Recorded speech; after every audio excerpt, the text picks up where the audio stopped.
I think was a bad decision, and that's what is in my mind, and I got that in my mind since that time, and I'll never forget that. But Maurice Richard also never lost another Stanley Cup. In the next 5 years, the Canadiens established a record that stands to this day. In 1960, as Montreal defeated the Toronto Maple Leafs to win their 5th consecutive championship, the Rocket scored his final goal. By Maurice Richard. Maurice Richard passed it right in front of the net. Moore took a whack at it. Maurice Richard right in front of it.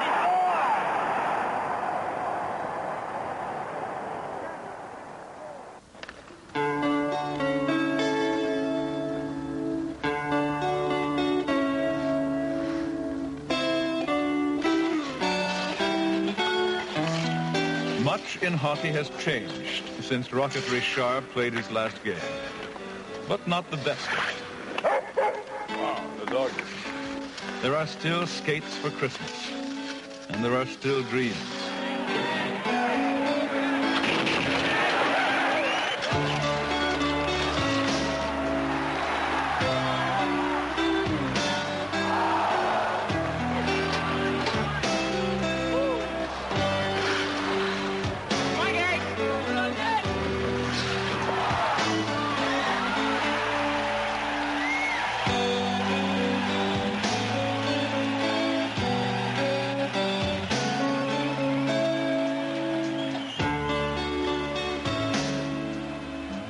Hockey Night in Canada was on radio.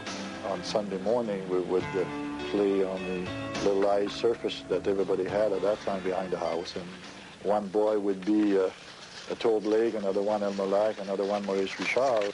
Like today, I suppose, when you're 10, 12, 13 years old, you hope or you believe at that age that you're going to make a career in professional sport. From the very beginning, Jean Béliveau's destiny was clear. At home in Victoriaville, Quebec, he recalls the priests who coached him blocking shots with their clerical skirts. By the time he was a junior in Quebec City, they had to build a new rink to hold all the people who came to see him play. At the age of 20, he was the most heralded player in Canada. But then there was a strange twist to the story. Jean Béliveau refused to join the Montreal Canadiens and the NHL. At the end of my junior time, they had a day in Quebec and where they present me with a car in 1951. First car. I never had a car before. So I decided to play another year. We had a good Quebec Senior League. Panchim Lac was coaching. I decided to play in a year to show my appreciation to the people of Quebec. Béliveau said it was a matter of loyalty. There were those who said he couldn't afford to turn pro. Indeed, Jean Béliveau made $20,000 a year in Quebec, as much as Rocket Richard, the best-paid player in the NHL. I never hide it. I said it at the time. I said, don't forget, I said, if I'm staying here, it's because I'm well paid. No doubt about that, that I was well paid. I used to report to the Canadian training camp every fall. And you can imagine when I was leaving Quebec that those people in Quebec were a little nervous, and they used to tell me, whatever they offer you, Jean, same thing here. Jean Béliveau was every inch the matinee idol. His wedding in the spring of 1953, the social occasion of the year. When he finally signed with Montreal, it was recorded as a historic event.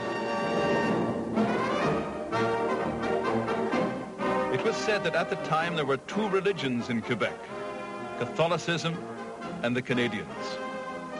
Béliveau joined a team of larger-than-life heroes with a tremendous following from the first day in uniform until the day they retired. Vous êtes pour nous bon exemple de continuer. After 18 years as a player, now almost as long a team executive, Béliveau is still the very picture of the man whose elegance on the ice won 10 Stanley Cups. It's the heart that counts. Yeah, that's what they told me every time. That's right.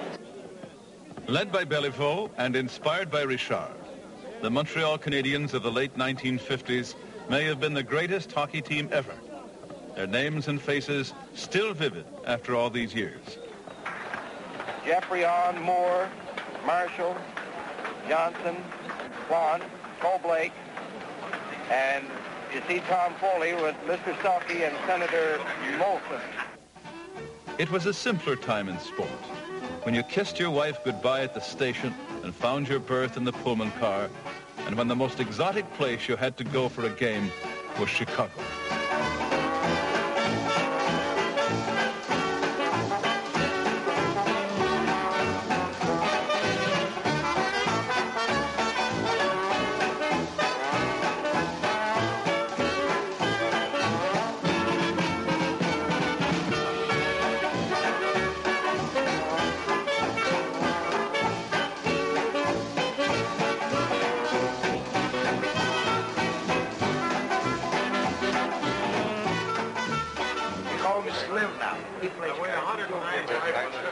They still come to the Forum.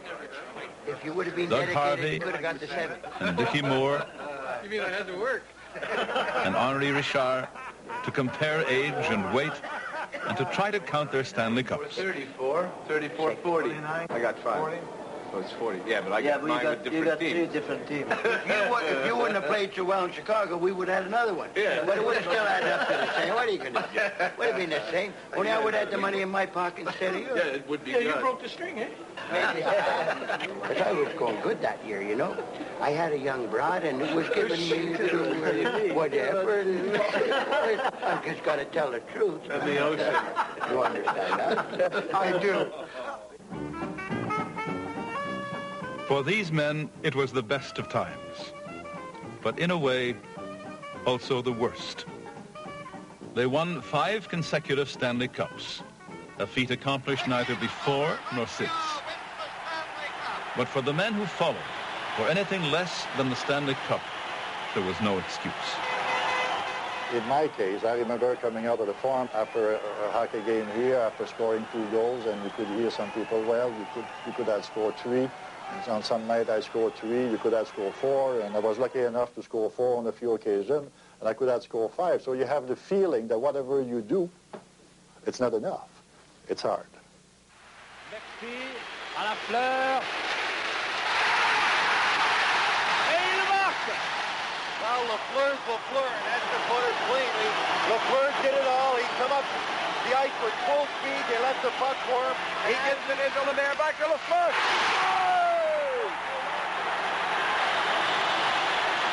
Lafleur sends this place into a frenzy again. What could be more appropriate if anyone... This Canadiens goal scored by number 10, Guy Lafleur.